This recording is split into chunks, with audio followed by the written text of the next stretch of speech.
Oke, selanjutnya ya. Jadi tadi dia butuh didinginkan dari 150 ke 50, ya kan? Berarti dia hot stream, ya, butuh didinginkan. Nah, awalnya kan berarti kalau ini kalau udah jadi tadi ya flow sheet-nya ya, kita kan pasti butuh heater ya kan. Nah, jadi heat exchanger network itu terjadi ya setelah sudah didesain semua ini ya, flow sheet-nya udah jadi. Ya, PFD-nya udah jadi, PFD yang originalnya. Ya, jadi udah jadi semua. Ya, utilitasnya butuh berapa banyak, kemudian beban pendingin, kemudian pemanasnya butuh berapa banyak, udah didesain semua. Ya, misalkan dia ada heater kan mesti kan ya untuk memanaskan, dia ada cooler untuk memanaskan. Nah, setelah ini baru setelah desain semua kan, nah baru kita bisa mencocok-cocokkan ya.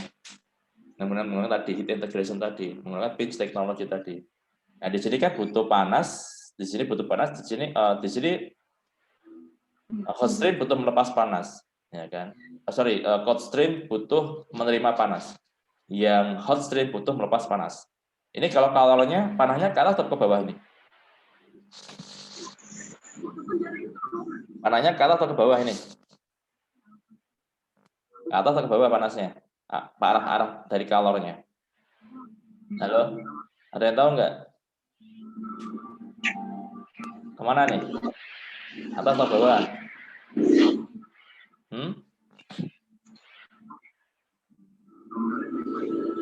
Ini ada yang menyimak nggak ya? Ini kemana nih? Ke bawah atau ke atas?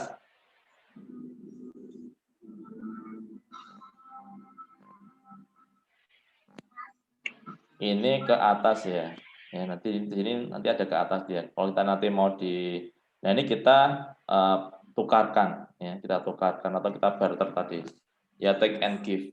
Ya kan di sini butuh melepas, di sini butuh menerima panas.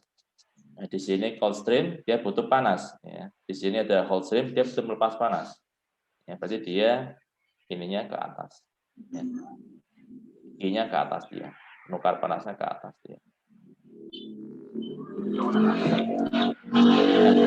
Selain ini tadi kan ya tetap ya meskipun kita sudah ditukarkan belum tentu dia tukarannya itu dia impas gitu ya. Bisa jadi dia kurang gitu ya. Di sini masih butuh heater. Di sini masih butuh cooler. Tapi paling enggak dia mengurangi, bebannya dikurangi karena sudah ditukar tadi di sini ya. Nah, kita lihat di sini kan, ini kan kapital utilitasnya ada 2 nih, 1, 2. Di sini ada 3 passengernya, 1, 2, 3. Ya nggak masalah tadi. Ingat, cost tadi ada 2, ya capital cost sama operational cost. Nah, itu biasanya memang berlawanan dia. Ya, nggak masalah, tapi di sini dia berkurang dia. Ini turun nanti nih beban pendinginnya. Ya. Jadi jumlah steam yang dibutuhkan juga kurang, jumlah cooling waternya juga kurang dia. Ya. Kalau ini extensive use of steam and cooling utilitas. Ya, jadi kayak kalian butuh apa nih? Butuh panas, oke, tak kasih steam. Kalian butuh apa? Pendingin, ya tak kasih cooling water. Nah, jadi kayak ya di support semua. Ya. Tapi di sini enggak. Di sini saya butuh panas, saya butuh dingin, dipertemukan, ya kan? Ya kayak ada buyer sama seller ya. Ada butuh yang uang, ada orang yang butuh untuk mengaburkan uang gitu misalnya. Dipertemukan, terjadi pertukaran gitu. Nah, ini untuk mereduce ya. Jadi tujuannya bukan menghilangkan ya. Paling nggak mereduce use of steam and cooling utilities. Ya. Cooling utilities ini bukan dalam artian jumlahnya ya, tapi lebih ke duty-nya ya, tugasnya, ya, duty-nya ya. Jadi bebannya. Kalau beban berkurang, otomatis kan spek dari heat exchanger kan berkurang juga. Ya. Speknya juga berkurang nanti. Ya, satu sisi nanti mungkin kelihatannya bertambah kan ya, 1, 2, 3 gitu kan ya. Tapi sisi lain, meskipun jumlahnya bertambah, tapi tadi speknya bisa jadi berkurang. Ya. Awalnya size-nya ini misalkan 2, ya 2 kali ya. Ini paling enggak setengah kali, setengahnya kurang dia. Ukuran dari misalkan cell and tube-nya. Ya, jumlah tube-nya berkurang. Ya, karena panas yang ditukarkan hanya sedikit. Gitu. Ya. Oke. Change technology ya, basic concept ya. Jadi tadi hot stream, stream yang awalnya panas butuh untuk dinginkan. Cold stream dia awalnya panas jadi supply ya. Cold stream itu berarti TS-nya dia panas, cold ya, butuh untuk dipanaskan. Jadi targetnya dia tinggi, ya. TT-nya suhunya tinggi. Kalau di sini untuk hot stream, TT-nya target temperaturnya rendah ya. Tadi ada TS, ini udah dia TS inisial ya, supply temperature atau source temperature ya. Kalau ini target temperature atau final temperature ya. Kalau ini berarti in ya, di sini out ya. Biasanya kan nama heat exchanger kan gitu kan ya. Masuknya berapa, keluarnya berapa kan ya. Butuhnya apa namanya? Kenaikan suhunya berapa gitu kan. Ya in sama out-nya.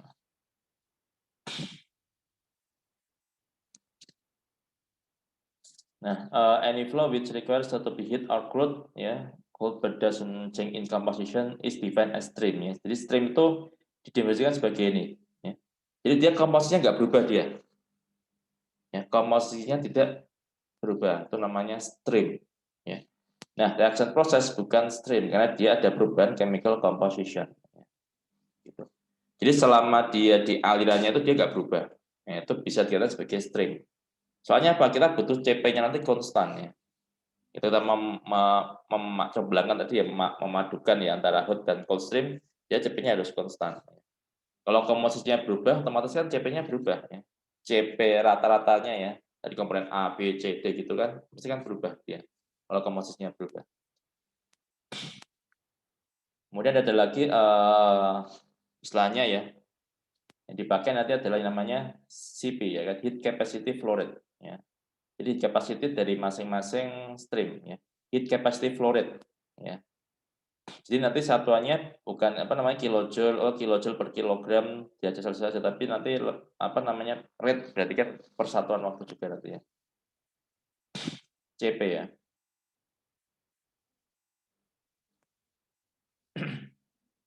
Jadi ini ya, flow rate dikalikan dengan spesifik heat capacity-nya, ya kan?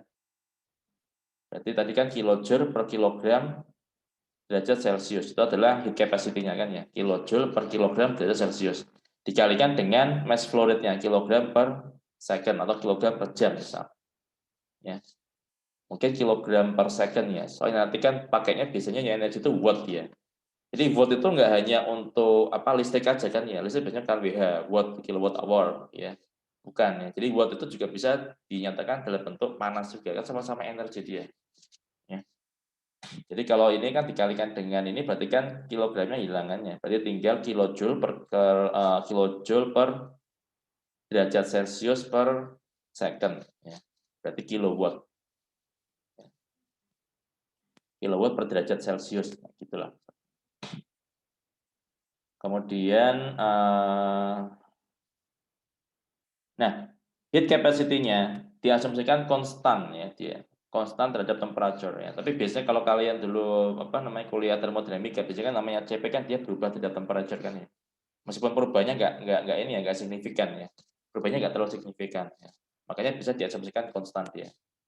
Ya, bisa diasumsikan konstan. Ya, CP-nya itu konstan. Ya. Kemudian tidak ada phase change. Ya, tidak ada phase change. Ya, tidak ada perubahan fase. Ya, kalau vapor semua. Ya, kalau apa namanya liquid semua. Ya makanya tadi ya, ini dipakai untuk heat exchanger ya, untuk penukar panas dalam artian untuk menurunkan suhu atau menaikkan suhu, bukan untuk kayak vaporizer sama condenser. Itu nggak bisa. Ya, nggak bisa dipakai itu. Ini hanya untuk yang menaikkan sama menurunkan suhu aja, cold stream sama hot stream. Ya, jadi bukan untuk yang vaporizer maupun yang condenser. Ya, karena kalau condenser sama vaporizer ada phase change di situ ya. Ya gitu. Kemudian, nah ini enthalpy change ya, key-nya adalah ini nanti kan ya. Jadi kalau kita punya misalkan di sini cold stream ya, cold stream maka dia butuh panas ya kan, butuh panas yang harus ditambahkan ya kan. Berarti kan apa? Ya ini rumusnya integral ya, Cp dt kan ya, Cp dt. Ya, ini capacity-nya ya, Cp dt. Ya dari mana ke mana? Dari Ts ke Tt. ya, supply temperature ke hot temperature-nya atau target temperature. Ya, jatuhnya nanti ya CP delta T kan ya ini kan ya. CP delta T ya. CP dikalikan dengan TS min TT ya. Oh, maaf ini harusnya kebalik ya. TT min TS ya ini ya. Ya kan? Atas kurangin bawah kan ya. Kan ini kan ya. Ini kan CPT kan. CPT kemudian ada apa namanya? Batasnya kan ya. Batasnya kan TS, TT. Berarti TT min TS ya. Ini adalah delta H. Entalpinya. Oke. Nah, di sini kita fokus ke two stream problem ya. Jadi dua aliran saja. Misalkan di sini tadi ada apa namanya? Ada hot stream, ada cold stream ya. Ini ada hot stream. Ya. Hot stream. Ingat ya, untuk auxiliary atau eksternal utilitasnya, eksternal heat exchanger utilitasnya, ya dia itu setelah dari pins-nya, ya, jadi setelah integration-nya. Jadi misalkan arahnya ke sini ya, hot stream ke kanan gitu kan ya, berarti ditukarkan dulu, baru nanti ditambah berapa. Ya. Jadi juga demikian, ini ditukarkan dulu, nah baru dikurangi berapa nanti. Oh, kalau ini hot stream berarti di apa namanya di cold utilitasnya berarti dibuang berapa di sini ya. Coolernya berapa? Ya, beban pendinginnya. Di sini beban panasnya berapa? Nah, gitu. Jadi setelah kita exchanger, jadi bukan diturunkan dulu suhunya baru ditukarkan ya. Jadi seperti itu. Nah, jadi setelah tadi ada apa ditukar gitu. Nah, ini fungsinya buat apa tadi? Jarang ya yang match gitu sampai dia nggak perlu steam, nggak perlu cooler ya. Biasanya tetap perlu. Ya, palingan kita meminimalisir kebutuhan tadi steam dan coolernya. Ya. Jadi untuk tadi menaikkan cold stream kepada target temperatur biasanya tetap butuh ya hot utilitas. Ya. HE ya kan butuh heater. Nah, kemudian untuk yang apa namanya cold hot stream ya untuk mendinginkan juga butuh cooler biasanya. Butuhnya cooling water. Jadi tetap butuh nanti ini tetap butuh biasanya. Tapi tadi bebannya berkurang ya, dibandingkan dengan tadi kalau misal pakai heater sama cooler sendiri. Nah, tapi biasanya ya selama ini ya saya uji pendadaran ya yang ada ya kayak gini ya. Heater butuh apa nih? Panas. Ya kasih heater. Butuh apa? Cooler. Oke, kasih cooler gitu. Tapi nggak ada heat integration-nya. Kalau di ininya sih belum diwajibkan sih ada heat integration gitu ya. Jadi nggak masalah. Ini hanya untuk pengetahuan saja. Karena menurut saya penting ini ya untuk diketahui. Untuk karena di industri nanti ya ini penting ya. Ini apa nama integration itu penting ya. Untuk heat recovery, untuk cost saving nanti soalnya. Nah kemudian scope dari heat recovery ya, atau heat integration tadi ini bisa ditentukan dengan plotting ya, dengan plot ya, both stream and temperature enthalpy axis ya. Jadi ada aliran sama temperature enthalpy axis. Jadi suhu ya, suhu dan entalpinya ya. T dan delta H-nya atau Q-nya. Ya. Temperature enthalpy axis. Ya. Jadi XY-nya ini. Dan nanti ada stream-nya gitu. Jadi tidak nanti. Nah, ada hot stream. Ingat biasanya yang namanya hot stream dia di atas kan ya. Hot stream dia di atas bawahnya adalah cold stream. Nggak mungkin cold stream di atasnya hot stream ya. Oke. Jadi ada T sama H. Ada T, ada H. Temperature enthalpy. Temperature enthalpy. Nah, slope of the lines dalam TH plot ini proporsional kepada 1/CP. Kenapa? Tadi kan delta H sama dengan CP dt kan ya. Delta H sama dengan CP kali delta T kan ya. Delta H sama dengan CP kali delta T, ya kan? CP kali delta T. Nah, di sini kan apa nih? Di sini kan kalau namanya slope apa namanya slope? Slope kan delta X, delta Y. Rumus apa rumus slope? Ada yang tahu rumus slope? Kalau saya mau mencari slope-nya ini apa nih? Misalkan dia koordinat kartesius nih, ya X sama Y. Berarti apa nih slope-nya? Ada yang masih ingat? Dikalkulus dulu. Ini berapa ini slope-nya? Apa slope-nya apa? Ada yang tahu? Hmm?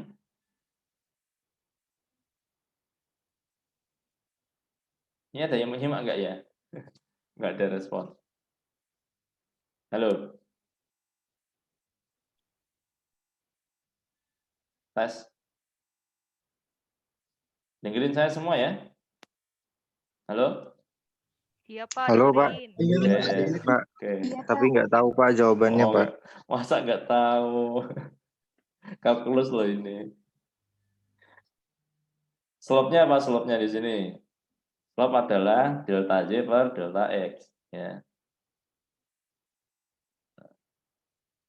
slope. Slope itu apa slope? Ya, tangan kan ya, tangan dari sudutnya ini kan. Tangan, tan D sa depan samping. Depannya apa? Delta Y. Ini kan delta Y ini. Ini kan Y2 kurangi Y1. Ya, misalkan Y2, di sini Y1. Ya, selisihnya ya delta Y. Kemudian samping ya, delta X ya, X2 kurangi X1 ya, DJ per DX, delta Y per delta X. Nah, ini kalau konsep limit dia kan DY per DX kan ya. Ya, kalau konsep limit delta Y mendekati 0, delta X yang mendekati 0 kan dia jadi DY per DX. Ini kan turunan berarti. Jadi kalau mau mengecek dia apa namanya? Sudut, slope dari suatu fungsi garis, ya diturunkan aja garisnya itu. Misalkan sudutnya, pusaran garisnya adalah Y sama dengan 2X. Maka gradiennya berapa? Slope-nya. Gradien itu sama slope sama ya. Berarti ya 2X turunkan ya 2. Berarti kemiringannya 2. Ya kan? Seperti itu. Boleh lagi. Ini ada namanya slope, dia ini ya, delta atau D ya. DT per, kalau di sini DJ per DX ya, atau delta Y per delta X. Nah, di sini adalah Y-nya apa? Y-nya adalah T kan di sini kan ya. Y-nya kan T, berarti DT per DH. Ya. Kalau kita lihat di sini, DH per DT berapa ini? Sorry, DT per DH, berarti kan ini ke sana, ya kan? CP-nya ke sana. Nah, jadi 1 per CP. Ya. Berarti proporsional dalam 1 per CP. Ya, slope-nya itu. Ya. Jadi kalau CP-nya semakin besar, maka slope-nya akan semakin kecil. Ya.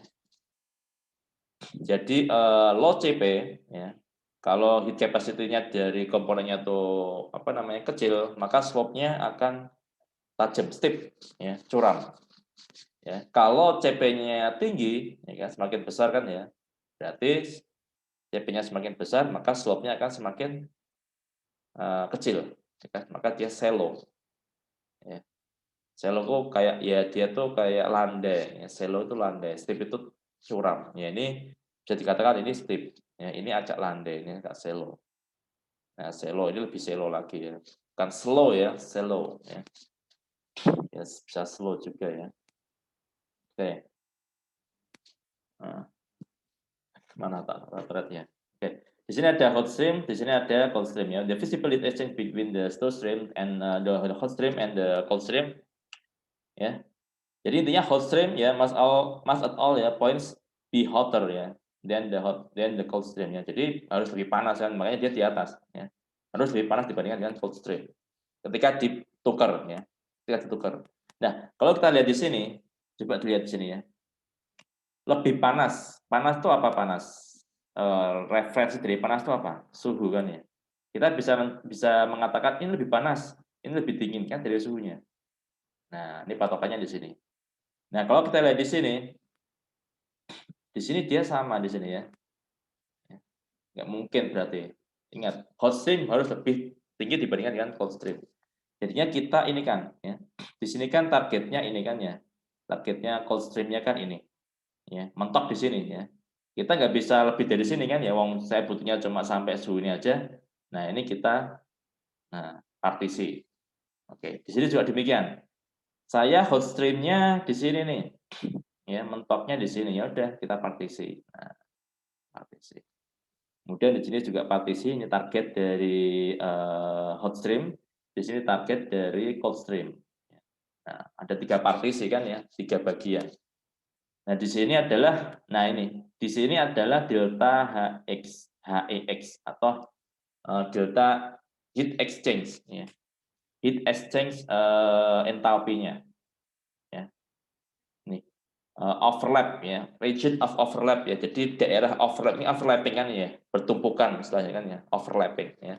Between two streams ya, antara hot dan cold stream ini menentukan ya, determine the amount of heat recovery possible ya. Jadi menentukan jumlah panas yang bisa di-recovery, yang bisa ditukar, yang bisa diintegrasikan, yang bisa di-exchange. Ya, seperti itu. Nah, ini kita tahu di sini delta T min-nya kan ya. Kalau kita lihat di plot ya kita tahu nih selisihnya berapa ini sebagai delta T minimum. Ya, delta T min. Nah, jadi untuk supaya ada panas yang bisa ditukar, a minimum temperature difference must be maintained between the two streams. Nah, jadi harus ada minimum temperature difference, harus ada selisih temperatur minimum yang harus di-maintain. Supaya apa? Supaya dua stream tadi ya, bisa bertukar panas. Ya. Nah, delta Tp-nya ini tadi, delta T min-nya. Nah, lupa kok nggak yang ini? Ya, namanya aja delta T minimum ya kan? Berarti nggak pakai yang ini. Ya, pakainya yang bawah ini. Ini minimum ini. Ya, between the two stream. Ya. Jadi selisih temperatur minimal antara dua stream. Biasanya di bawah sini dia. Apakah harus di bawah, Pak? Ya enggak juga sih kalau semisal mungkin kayak gini apa? Nah, ini kemudian bentuknya kayak gini, ya udah berarti kan di sini. Ya delta T minimumnya. Ya. Bentuknya enggak kayak gini semua ya, bisa kayak gini gitu. Delta T minimum ya. Minimum temperature difference between the two streams ya, cold and hot stream. Oke, kita lanjutkan. The part of cold stream that extend beyond the start of the hot stream cannot be heated by recovery and require steam ya. Jadi di sini ya, ini kan dipartisikan menjadi dua kan. Di sini adalah heat recovery possible ya. Ya jumlah panas yang apa yang mungkin untuk ditukar ya. Nah, di sini kan ada apa namanya cold stream-nya kan ya, yang di luar dari area ini kan ya, yang tengah ini. Katakan di area 1, ini area 2, ini area 3. Nah, di area 3 ini dia nggak mungkin lagi untuk dipanaskan dengan hot stream-nya ini, udah lewat ini dia. Ya, udah lewat ya. Maka di sini perlu yang namanya delta atau enthalpy hot ya, atau dia enthalpy butuh pemanas dia. Ya, dia tidak bisa dipanaskan lagi untuk recovery, maka dia butuh steam. Ya. Disebut sebagai minimum hot utility or energy target. Ya. Ini kan targetnya belum terpenuhi, targetnya di sini targetnya nih untuk cold stream. Untuk yang hot stream targetnya di sini. Ya. Maka untuk mencapai target ini, ya kita perlu tambahan ini lagi. Ya. Delta hotnya lagi. Ya. Ada panas ditambahkan, berarti butuh steam tambahan. Ya, butuh heater tambahan. Sedangkan yang satunya lagi yang hot stream, dia targetnya di sini. Ya, ini nggak bisa diinginkan oleh yang ini. Ini metoknya di sini kan dia targetnya. Nah, di sini butuh pendingin, butuh cooling water. Ini disebut sebagai minimum cold utility, ya, delta H cold. Targetnya kan kita tadi tuh memetakan ya, memetakan tadi kita butuh utilitasnya berapa jumlahnya, kita sajinya berapa, dan kita butuh minimum hot utility and cold utility-nya berapa. Itu kan nanti berimplikasi pada apa? Pada jumlah steam yang dibutuhkan dan juga jumlah cooling water yang dibutuhkan. Tuh. Nah, kita masuk ke bisnis teknologi ya, lebih detail lagi. Nah, misalkan tadi di sini ini cold ya, misalkan supply temperaturnya 40 nih. Dia target temperaturnya 110. Oke. Maka kemudian delta H-nya adalah sekitar 14 megawatt. Ya, jadi untuk menaikkan dari 40 ke 110 butuh 14 megawatt. Ya, itu. Ingat ya megawatt ini ya. Berarti kan satuan apa energi persatuan waktu. Karena kita tadi dikalikan dengan mass flow rate ya. Kita kan kapasitas kan per satuan waktu kan ya.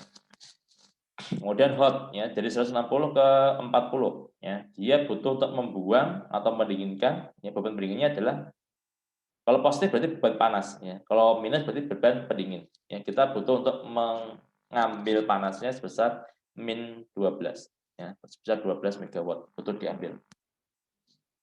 Nah, jadi di sini ada hot stream, ada cold stream ya. Jadi tadi ya ini ada targetnya 40 ke dari 40 ke 160. Bentar, sorry. Jadi 160 ke 40 ini adalah hot stream. Ya, targetnya adalah ini kan ya, hot stream ya. Yang cold stream dia dari 20 ya kan ke 110 ya. Ini targetnya di sini dia. Targetnya di sini dia. Oke. Nah, kemudian kita matchingkan ya antara hot stream dan cold stream. Kemudian kita partisi. Nah, kita partisi di sini. Nah, dia ada tiga area lagi di sini. Ya, di sini adalah yang area yang apa namanya yang di overlapping, namanya overlapping ya ini ya, bertumpukan gitu kan ya. Dia disebut sebagai tadi ya, maximum heat energy recovery ya. Delta T minimumnya jadi berapa? 10 derajat Celcius. Nah, energi yang bisa di recovery berapa? Key recovery maksimumnya. Ingat maksimum ya, bukan minimum. Ya, ini adalah energi recovery yang bisa maksimum yang bisa di recovery ya. Jadi biasanya ya kurang dari ini biasanya. Namanya maksimum itu jarang ya, biasanya ada efisiensi juga ya kan. Biasanya dia di bawahnya. Ya, mungkin misalkan 90%-nya seperti itu. Maksimal adalah 11 megawatt ya kan, 11 megawatt. Berarti sisanya apa di sini? Ini kan kalau kita jumlahkan berarti di sini 11 megawatt ya kan. Kemudian sisanya ini di sini berapa? Isinya 3 watt, 3 megawatt. Jadi butuh steam 3 butuh ya. Ini kan cold stream ya. Jadi butuh steam 3 megawatt. Di sini butuh stream butuh cooling water pendinginnya 1 megawatt. Ya. Coba lihat di sini. Ini kalau saya totalkan semua ya, hot stream. Oke, hot stream berapa hot stream? 14. Cold stream ya, cold stream. Cold stream, hot stream. Oke, hot stream dulu ya, hot stream. Hot stream berapa hot stream dia? 12 kan ya. 12 dapat dari mana ini? Bisa 11 tambah 1. 12. Ya kan? 11 tambah 1 12. Ya, total entalpinya masih sama dia ya. Total energi yang harus dibuang tetap sama. 12 ya, min 12. Nah, cuma di sini kita mematchingkan ya. Ini kan ada, ini kan plus minus ya, dipatokkan aja ya, dipadukan. Plus minus take and give, ya kan? 1 plus 11 12. Kemudian yang cold stream totalnya 14 nih, 11 plus 3 14 juga. Totalnya masih sama, tapi ada yang ditukar di sini, di recovery. Nah, recovery-nya 11, ini kan lumayan besar kan ya. Yang awalnya butuh pemanas ya, butuh steam ya 14 megawatt, butuh cooling water 12 megawatt. Nah, sekarang cuma butuh berapa? 3 megawatt sama 1 megawatt. Ya kan ini berapa kalinya ini kan? 4 kali lebih kecil kan ya. Di sini 12 kali lebih kecil. Ya kan? Kita hanya cuma butuh kita saja ya ditemukan gitu. Jadi seperti itu. Nah, kemudian pinch teknologi THD itu adalah relatif apa nih? Relatif scale ya. Relatif scale maksudnya apa di sini dia? Apa namanya? Mungkin langsung aja ya. Karena waktunya udah mepet. Jadi relatif scale itu maksudnya dia itu entalpi aksesnya itu relatif scale. Jadi dia bisa digeser-geser gitu. Ya, dia tidak plug ya. Ya. Jadi untuk temperatur untuk temperatur kan udah fix ya temperatur, kita nggak bisa geser-geser kan temperatur ya. Namanya supply temperature sama apa namanya supply temperature and target temperature nggak bisa digeser-geser. Ya. Tapi yang delta kan sama, digeser-geserin delta-nya. Yang penting jumlahnya sama 11 misalkan tadi ya. Ini bisa digeser-geser ini. Ya. Baik itu yang untuk yang hot stream maupun yang cold stream. Secara horizontally ingat ya. Jadi bukan secara vertikal ya. Kalau vertikal nggak bisa. Soalnya set temperaturnya udah set ya. Supply and target temperaturenya udah set ya. Maka yang bisa digeser bisa diubah ya. Yang relatif ya. Dia hanyalah ini aja ya. Entalpi aksesnya saja. Ya, entalpi aksesnya saja. Delta hanya udah masih konstan dia, masih tetap dia. Secara horizontal berarti. Jadi sliding. Ya, seperti itu. Temperature nggak bisa di change ya, tapi dia position between two stream can be changed by moving them horizontally. Ya, berarti entalpinya ya. Entalpi aksesnya yang bisa digeser-geser. Karena apa? Namanya entalpi kan dia nggak bisa berubah ya, entalpinya. Ya. Reference enthalpy for hot stream can be changed independently ya from the reference enthalpy for the cold stream ya. Yang penting itu delta-nya masih tetap dia. Ya. Cuma referensinya kan kalau di sini kan kalau saya geser kan nggak masalah. Ya. Nggak masalah. Nah, ketika kita menggeser, implikasinya apa akibatnya? Nah, ini contohnya di sini nih. Awalnya dia kan di sini, delta intensity-nya ini, ya kan, kemudian delta H-nya ini, steam-nya ini pendinginnya ini, ya kan. Kalau kita geser horizontally ke sana misalkan, ya, yang terjadi apa dia? Nah, semakin kecil ini, ya, jaraknya semakin kecil, delta T min-nya. Awalnya delta P-nya besar, misalkan 40 derajat misalkan ya, dia bisa mengecil delta T min-nya, misalkan 10 atau 20 gitu. Terus pentingnya apa delta T min ini? Kita lihat aja di sini. Ketika delta T min-nya itu, semakin kecil, otomatis apa? Lihat ini, span-nya ini, ya, span jaraknya, ya. Terus semakin lebar dia semakin lebar. Semakin lebar berarti apa? Delta H recovery-nya semakin besar.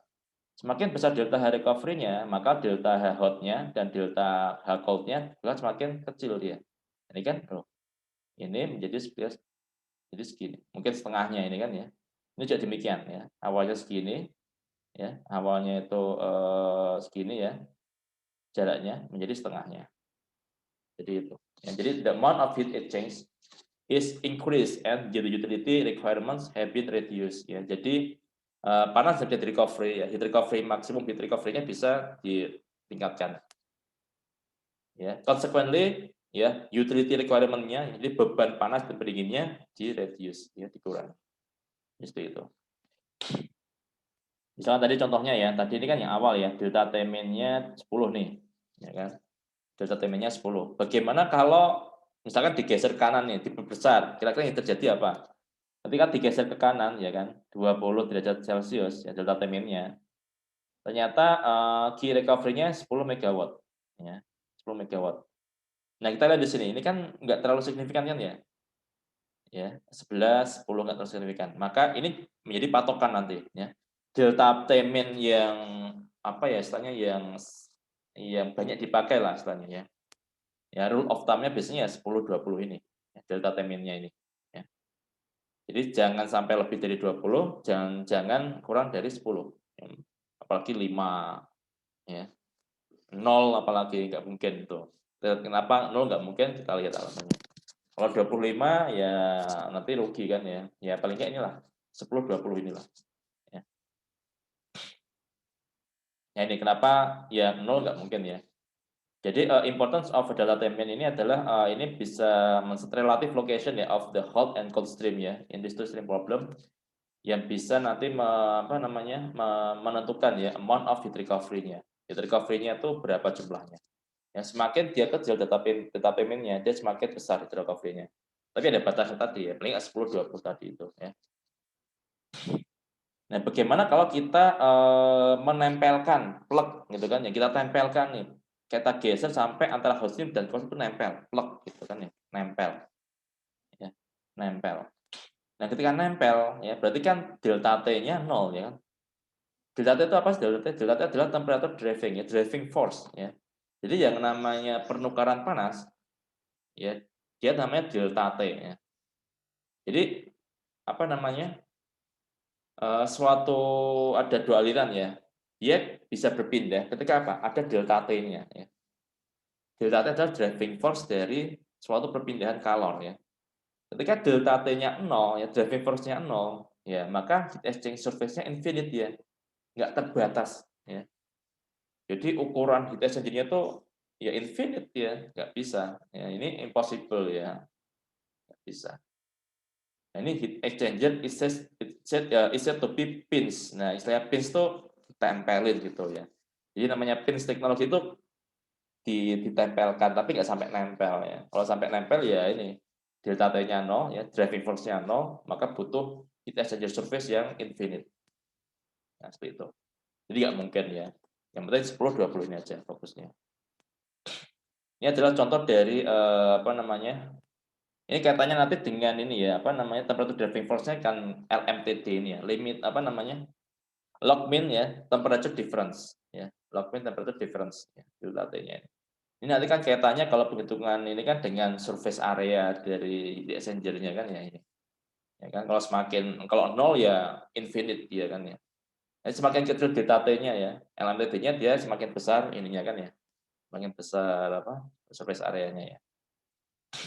Ini contoh dari ini Ini hanya untuk review saja apa itu LMTD ya. Nah, ini yang terakhir ya, saat terakhir. Nah, setelah dapat tadi ya, tadi delta T-nya ya 10 ya misalkan ya. Nah, kemudian dianalisa ya, pakai cost analysis ya. Dengan ini ada perbandingan ya atau fungsi ya, delta T ya, delta T min ya, delta T min dengan cost. Nah, ini ada yang namanya optimum delta T min ya. Jadi optimumnya tuh kita nanti di berapa? Ya, efeknya kan apa delta T min ya? Jadi efeknya delta T min itu apa? Energy recovery ya, energi ya di recovery ya kan, dengan ini heat exchanger-nya ini. Ya. Jadi ini nggak hanya cuma untuk menukar panas saja. Mungkin saya butuh berapa? Saya butuh 60, saya butuh 40, udah tukar tak gitu. Tapi untuk nukernya sendiri kan butuh heat exchanger kitanya. Nah, heat exchanger-nya ini ada kaitannya dengan delta T min tadi.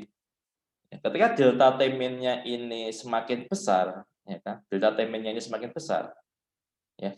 Delta T min semakin besar, maka surface area dari heat exchanger-nya akan semakin kecil dia. Ya. Luas transfer panasnya akan semakin kecil.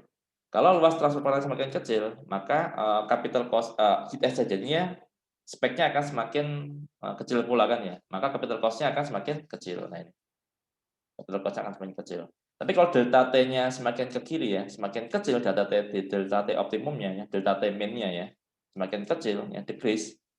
Tadi bahkan mendekati 0, misalkan 5 derajat nih. Nah, maka akibatnya apa?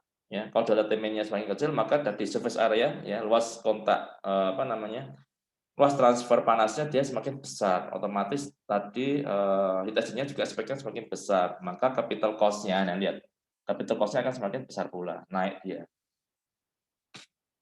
Tapi di satu sisi, ketika dia delta T optimumnya itu semakin kecil, tadi heat recovery-nya akan semakin besar dia. Nah, ini delta T 10 dia 11, delta T 20 dia 10, dia semakin besar dia heat recovery-nya.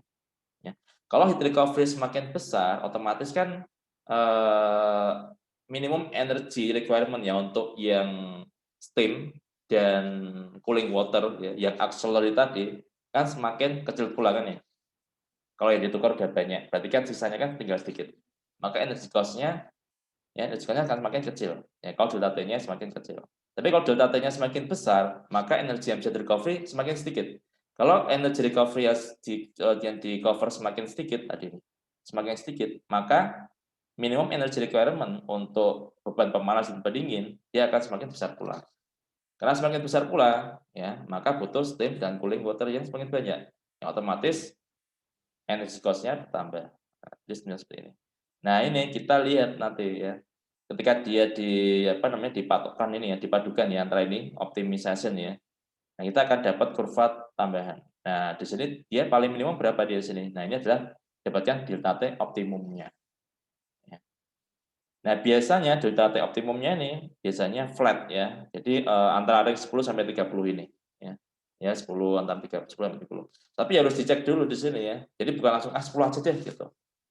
Belum tentu ya, ini belum tentu dia yang paling optimum. Ini hanya range-nya saja ya. Biasanya dicek dulu ya. Karena ada energy cost, ya annual energy cost, ya annual capital cost. Ya, dicek. Lihat tanya dia berapa total cost-nya. Ya, energi sama capital cost-nya. Itu yang kira-kira yang paling kecil, yang terus delta T minimumnya. Ya. Jadi itu. Ada pertanyaan?